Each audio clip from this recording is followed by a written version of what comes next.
Ladies and gentleman, ಮಾಜಿ CM ಯಡಿಯೂರಪ್ಪಗೆ ಬಂಧನದ ಭೀತಿ ಎದುರಾಗಿದೆ. ಡಿಸೆಂಬರ್ 2ರಂದು ಮಾಜಿ ಸಿಎಂ ನೇರವಾಗಿ ವಿಚಾರಣೆಗೆ ಹಾಜರಾಗುವುದಕ್ಕೆ ಟ್ರಯಲ್ ಕೋರ್ಟ್ ಆದೇಶವನ್ನ ಮಾಡಿದೆ. ಹೀಗಾಗಿ ಈ ಕಾನೂನು ಕಂಟಕದಿಂದ ಪಾರಾಗುವುದಕ್ಕೆ ಹೊಸ ಮಾರ್ಗೋಪಾಯವನ್ನ ಕಂಡುಕೊಂಡಿದ್ದಾರೆ. ಇಷ್ಟಕ್ಕೂ ಬಂಧನದ ಭೀತಿಯಿಂದ ಪಾರಾಗುವುದಕ್ಕೆ ಮಾಜಿ ಸಿಎಂ ಕಂಡುಕೊಂಡಿರುವಂತಹ ಆ ಮಾರ್ಗೋಪಾಯವಾದ್ರೂ ಏನು? ಅದು ನಿಜವಾಗ್ಲೂ ಅವರನ್ನ ಕಾನೂನು ಕುಣಿಕೆಯಿಂದ ಪಾರ್ ಮಾಡುತ್ತಾ? ಆ ಸಲಹೆಯನ್ನ ಕೊಟ್ಟವರಾದ್ರೂ ಯಾರು? ವೀಕ್ಷಕರೇ, ನೆಲ ಜಲ ಭಾಷೆಗಾಗಿ ಪ್ರಾಮಾಣಿಕ ಪತ್ರಿಕೋದ್ಯಮ. ನೀವು ನೋಡ್ತಾ ಇದ್ದೀರಾ ಫೋಕಸ್ ಟಿವಿ. ನಾನು ನಿಶ್ಚಿತ.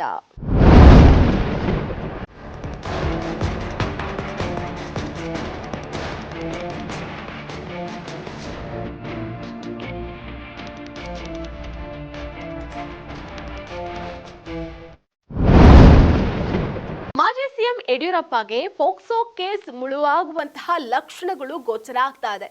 ಸಹಾಯ ಕೇಳಿ ಬಂದ 17 ವರ್ಷದ ಬಾಲಕಿ ಮೇಲೆಯೇ ಲೈಂಗಿಕ ದೌರ್ಜನ್ಯ ಎಸಗಿದ ಆರೋಪದಲ್ಲಿ ಬಿಎಸ್ವೈ ವಿರುದ್ಧ ದಾಖಲಾಗಿರುವಂತಹ ಫೋಕ್ಸೋ ಪ್ರಕರಣವನ್ನ ವಜಾಗೊಳಿಸುವುದಕ್ಕೆ ಹೈಕೋರ್ಟ್ ಸ್ಪಷ್ಟವಾಗಿ ನಿರಾಕರಿಸಿದೆ.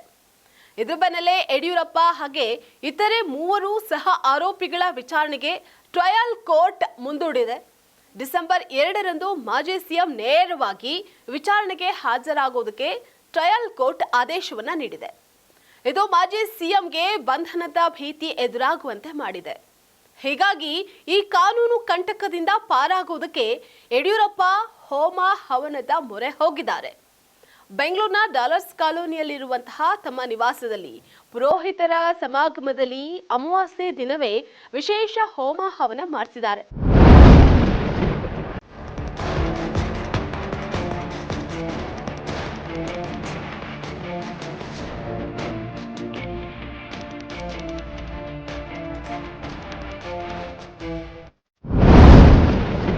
ಇನ್ನು ಈ ಪ್ರಕರಣದ ಹಿನ್ನೆಲೆಯನ್ನ ನೋಡೋದಾದ್ರೆ 2024ರ ಮಾರ್ಚ್ನಲ್ಲಿ ತಮ್ಮ 17 ವರ್ಷದ ಮಗಳ ಮೇಲೆ ಅತ್ಯಾಚಾರ ನಡೆದಿದೆ.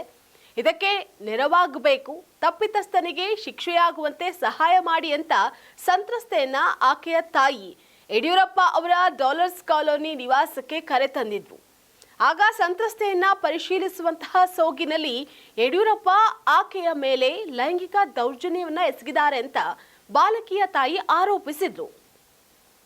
ಇದಕ್ಕೆ ಸಂಬಂಧಪಟ್ಟಂತೆ ಬೆಂಗಳೂರಿನ ಸದಾಶಿವನಗರ ಪೊಲೀಸ್ ಠಾಣಾ ವ್ಯಾಪ್ತಿಯಲ್ಲಿ ದೂರು ದಾಖಲಾಗಿತ್ತು.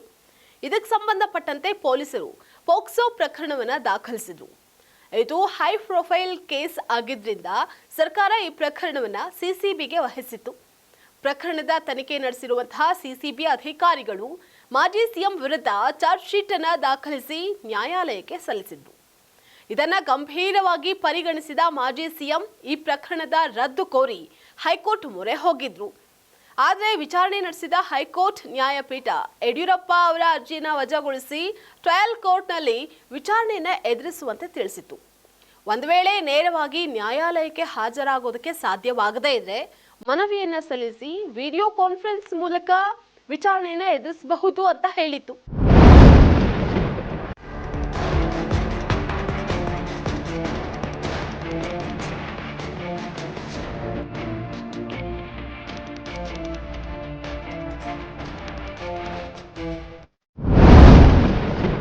ಇದ್ರ ಬಗ್ಗೆ ಪ್ರಕರಣದ ವಿಚಾರಣೆ ನಡೆಸಿದ ಟ್ರಯಲ್ ಕೋರ್ಟ್ ಡಿಸೆಂಬರ್ 2ರಂದು ನೇರವಾಗಿ ವಿಚಾರಣೆಗೆ ಹಾಜರಾಗುವಂತೆ ಸೂಚಿಸಿ ಮಾಜಿ ಸಿಎಂಗೆ ನೋಟಿಸ್ ಅನ್ನ ಜಾರಿಗೊಳಿಸಿದೆ. ಇದೇ ವೇಳೆ ಪ್ರಕರಣದ ಇತರೆ 3 ಆರೋಪಿಗಳಿಗೂ ನೋಟಿಸ್ ಅನ್ನ ಜಾರಿಗೊಳಿಸಿದೆ. ಹೀಗಾಗಿ ಈ ಪ್ರಕರಣ ಯಡಿಯೂರಪ್ಪಗೆ ಮುಳುವಾಗುವಂತಹ ಸಾಧ್ಯತೆಗಳು ಕಂಡು ಬಂದಿದೆ. ಈಗಾಗಲೇ ಯಡಿಯೂರಪ್ಪ ಕಾನೂನು ತಜ್ಞರ ಮೊರೆ ಹೋಗಿದ್ದಾರೆ. ಅವರಿಗೆ ನಾನಾ ಸಲಹೆಗಳನ್ನ ನೀಡಿದ್ದಾರೆ. ಹೀಗಾಗಿ ಪ್ರಕರಣದಿಂದ ಪಾರ್ ಮಾಡೋದಕ್ಕೆ ಯಡಿಯೂರಪ್ಪ ಅವರು ದೇವರ ಮೊರೆ ಹೋಗಿದ್ದಾರೆ.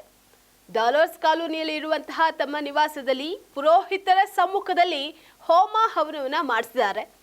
ಆದರೆ ಯಡಿಯೂರಪ್ಪ ನಿಜವಾಗ್ಲೂ ತಪ್ಪು ಮಾಡಿದ್ರ? ಸಹಾಯ ಅರಸಿ ಬಂದಾಕಿಯ ಮೇಲೆಯೇ ಲೈಂಗಿಕ ದೌರ್ಜನ್ಯವನ್ನ ಎಸಗಿದ್ದಾರ? ಹಾಗಾಗಿಯೇ ಅವರಿಗೆ ಬಂಧನದ ಭೀತಿ ಎದುರಾಗಿದೆಯಾ? ಹೈಕೋರ್ಟ್ನಲ್ಲಿ ನಡೆಸಿದಂತಹ ಕಾನೂನು ಹೋರಾಟದಲ್ಲಿ ಹಿನ್ನಡೆ ಆಗಿರೋದು ಅವರ ವಿಶ್ವಾಸವನ್ನ ಕುಗ್ಗಿಸಿದೆಯಾ? ಅದಲ್ಲದೆ ತಮ್ಮಿಂದಾಗಿಯೇ ತಮ್ಮ ಪುತ್ರ ವಿಜಯೇಂದ್ರ ಅವರ ರಾಜಕೀಯ ಭವಿಷ್ಯ ಮಂಕಾಗುವಂತಹ ಭೀತಿಯು ಅವರನ್ನ ಬೆಂಬಿಡದೆ ಕಾಡ್ತಾ ಇದೆಯಾ? ಹಾಗಾಗಿಯೇ ಕಾನೂನು ಕಟಕಟೆಯಿಂದ ಪಾರಾಗೋದಕ್ಕೆ ಬೇರೆ ಮಾರ್ಗವಿಲ್ಲದೆ ಯಡಿಯೂರಪ್ಪ ದೇವರ ಮೊರೆ ಹೋಗಿದ್ದಾರಾ? ಇದಕ್ಕಾಗಿಯೇ ಹೋಮ ಹವನ ಮಾಡ್ತಾ ಇದ್ದಾರಾ?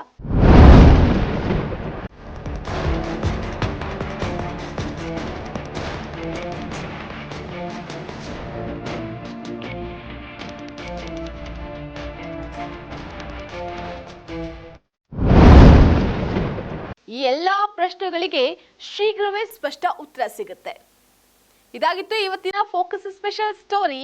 ನೆಲ ಜಲ ಭಾಷೆಗಾಗಿ ನೋಡ್ತಾ ಇರಿ ಫೋಕಸ್ ಟಿವಿ.